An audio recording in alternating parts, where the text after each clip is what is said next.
I help entrepreneurs and high achievers step away from the lanes that they suck and step into the lanes that they're an absolute genius by getting the greatest clarity they've ever had about who they are, what on earth they're meant to do, and how to monetize their genius, their brilliance, and their passion.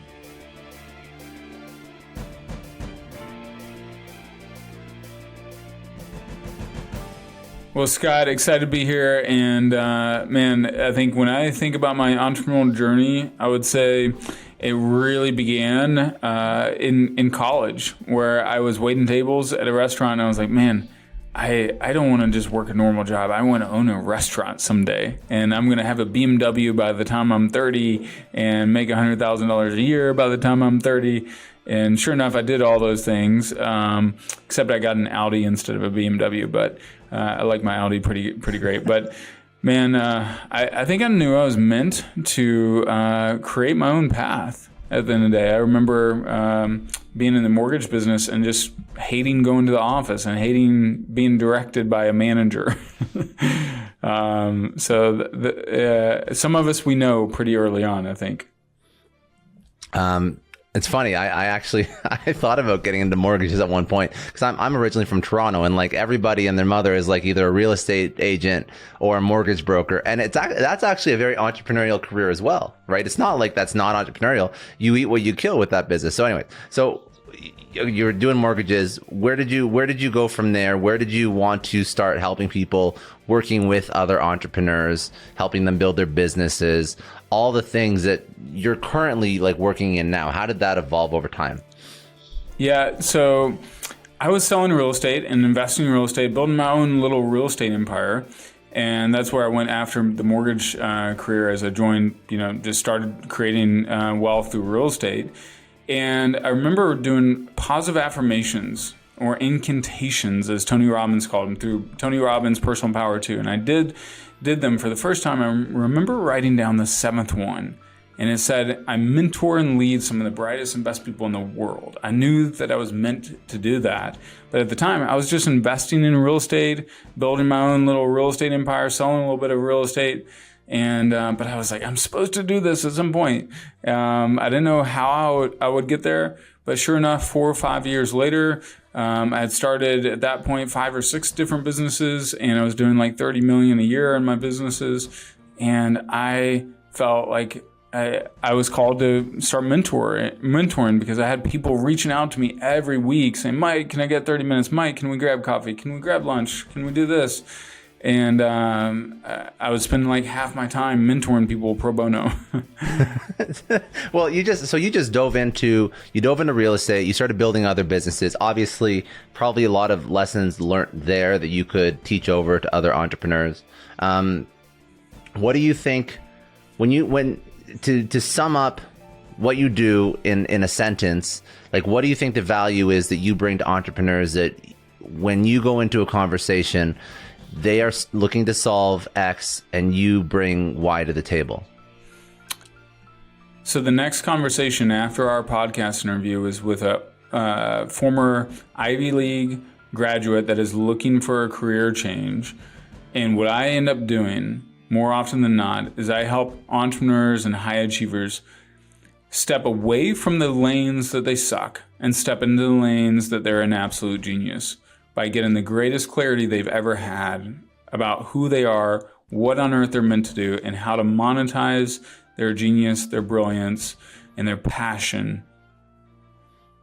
That's what I do. Why do you think that so many people? And I always sort of bring it back to like, let's pull out lessons from your own journey.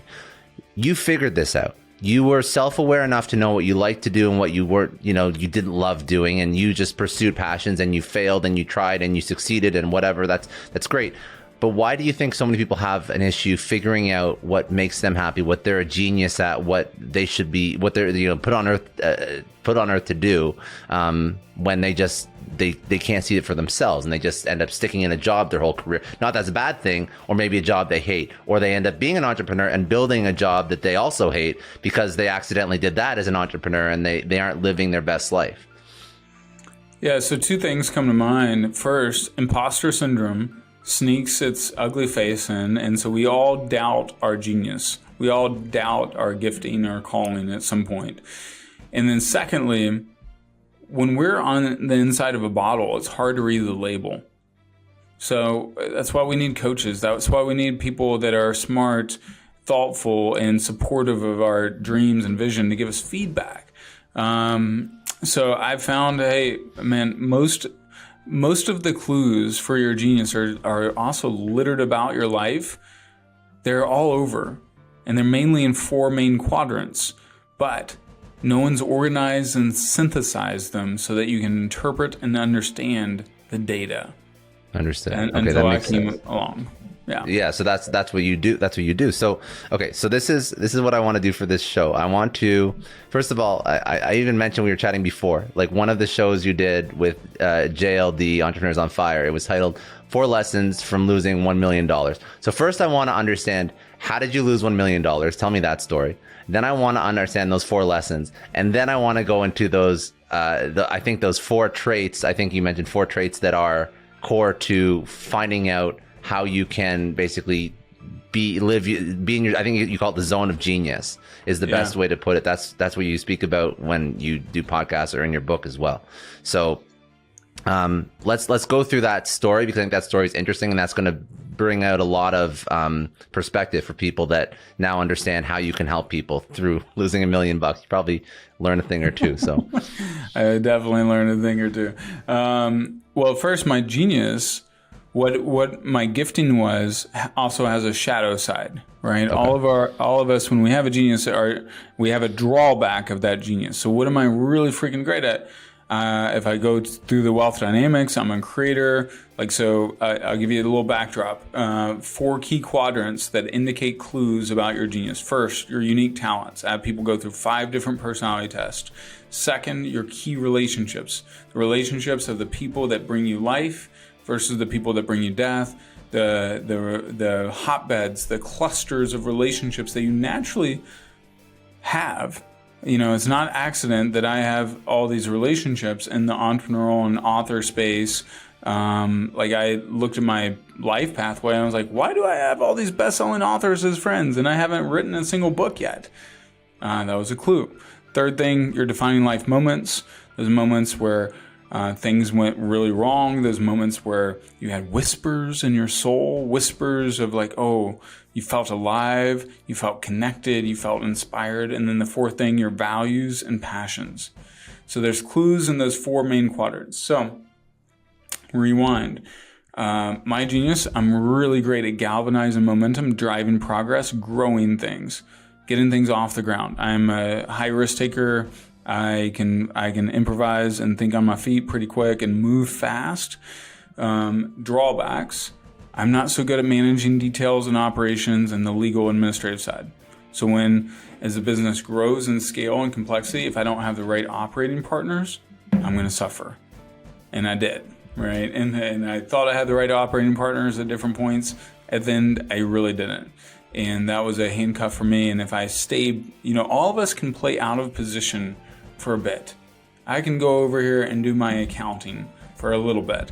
I can go over here and, if you look at athletes can play out of position for a little bit. Dennis Rodman can, when he was with the Bulls, he could play, he could go down low and score if he needed to, but he wasn't really good at it. And you wouldn't want him down there long term. So if you play out of position too long, you just get frustrated and unhappy. The science actually shows that when you're playing to your strengths, your tendency to step into this psychological concept called flow, it actually more than doubles. So if I'm in my strengths, I'm more likely to step into flow. If I step into flow, that's where work becomes play. That's where I'm just unconsciously great. So I did all these things. Then I grew these businesses, but they got beyond my ability to manage, and I didn't have the right managing partners in place. And then that's when the cracks started forming, one by one by one.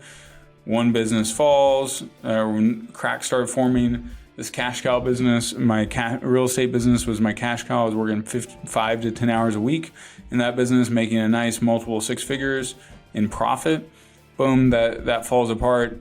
had domino effects in my other baby businesses. Some of those businesses were baby businesses. And I really, then I had a real estate investment go bad, my first and only one that went bad out of like a dozen, but it went really bad. Like it cost me $250,000. And then I lost like a couple $100,000 in my agency, a couple $100,000 in my men's clothing line, all combined. I went through a season where 7 out of 10 things didn't work when I was used to 6 out of 10 things working. And you think that this is because you were not at the time aware of what that unique talent was in your life, and you tried to play outside your comfort. You tried to play outside that zone. It didn't work out. You didn't have the right operational partners. So going forward, this is obviously what we have to solve for, right? Like this is one of the things that we have to solve for.